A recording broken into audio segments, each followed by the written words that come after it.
ખંભાળિયા વિધાનસભા ક્ષેત્રમાં ઈસુદાન ગઢવીનો હુંકાર, ખેડૂત મહાપંચાયત માટે હજારો ખેડૂતોને એક થવા અપીલ। આમ આદમી પાર્ટીના પ્રદેશ પ્રમુખ ઈસુદાન ગઢવીએ ખંભાળિયા અને ભાણવડ વિધાનસભા વિસ્તારમાં યોજાનારી કિસાન મહાપંચાયત માટે હજારો ખેડૂતોને એક થવાની અપીલ કરી છે। આવતીકાલે ભાણવડ પાસેના 3 પાટિયાથી જામજોધપુર વચ્ચે આવેલા અંબરડી ગામના પાટિયા પાસે આ કિસાન મહાપંચાયતનું આયોજન છે। ગઢવીએ જણાવ્યું છે કે અગાઉની કિસાન મહાપંચાયતમાં 1 લાખ ખેડૂતો એકઠા થયા હતા, જેના કારણે સરકારને ખેડૂતોની માંગણીઓ સામે ઝૂકવું પડ્યું।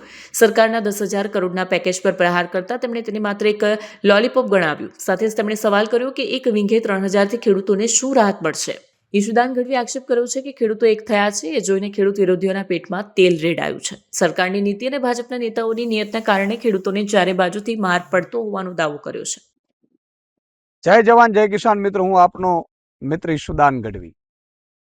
મિત્રો, ખેડૂતોને ચારે બાજુથી માર છે।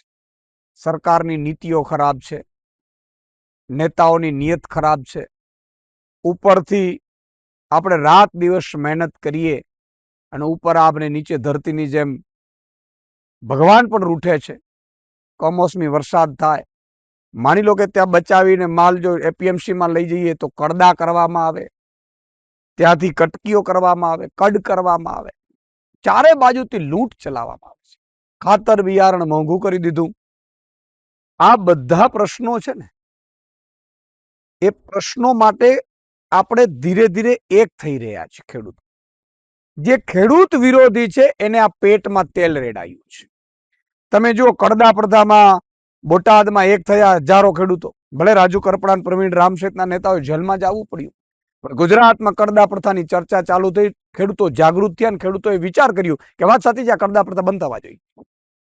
પછી તમે જુઓ આપણી માંગોને લઈને કે હેક્ટરે 50,000 મળવી જોઈએ, રાહત મળવી જોઈએ, ઉદ્યોગપતિઓના દેવા માફ થાય તો અમારા કેમ નહીં, આ બધા મુદ્દાઓને લઈને કિસાન મહાપંચાયત યોજાઈ। એમાં 1 લાખથી વધુ ખેડૂતો આવ્યા। જ્ઞાતિ જાતિ ધર્મ ભૂલીને 1 લાખ ખેડૂતો આવ્યા। ઈ ખેડૂતોએ સાબિત કરી દીધું તો સરકારે ઝૂકવું પડ્યું। એક થયા તો એને ફૂલની તો ફૂલની પાંખડી આપવી પડી। પણ મિત્રો, આ તો 10,000 કરોડ છે, જે માત્ર લોલીપોપ છે। આપણે એનાથી એટલે એક વીઘે 3,000 રૂપિયાથી શું થવાનું છે? ત્યારે આમ આદમી પાર્ટીએ નક્કી કર્યું છે કે તમારા હક અને અધિકારો માટે અમે લડીશું, લડવા અમે તૈયાર છીએ, અમે નિમિત્ત બનીશું, પણ જીત ત્યારે જ મળશે જ્યારે આપણે એક થશું।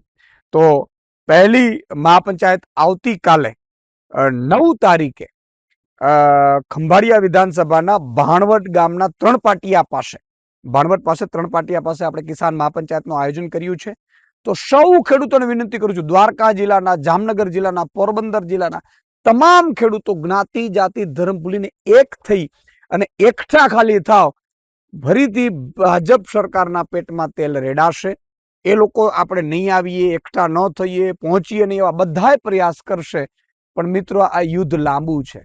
અમે લડવા માટે તૈયાર છીએ, પણ આપણે જીત ત્યારે જ મળશે જ્યારે આપણે સૌ એકઠા થશું। અને ખેડૂતો માટે આપણે એક નહીં થઈ શકીએ તો આપણે આ જે લૂંટ છે ને ક્યારે બંધ નહીં કરાવી શકીએ।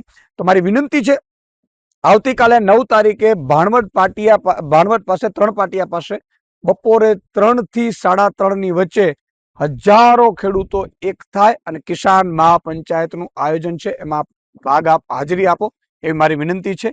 જય જવાન જય કિસાન। આ કિસાન મહાપંચાયતમાં હું હોઈશ, અમારા ગોપાલભાઈ ઇટાલિયા હશે, અમારા તમામ પ્રદેશના નેતાઓ હશે, ધારાસભ્યો હશે, અમારા આગેવાનો હશે, સાગરભાઈ છે, સામતભાઈ છે, હેમંતભાઈ ખવા છે, બધા આગેવાનો, યુવરાજસિંહ આવશે, રાજુભાઈ સોલંકી આવશે, પરેશ ગોસ્વામીજી આવશે, બધા નેતૃત્વ આવશે।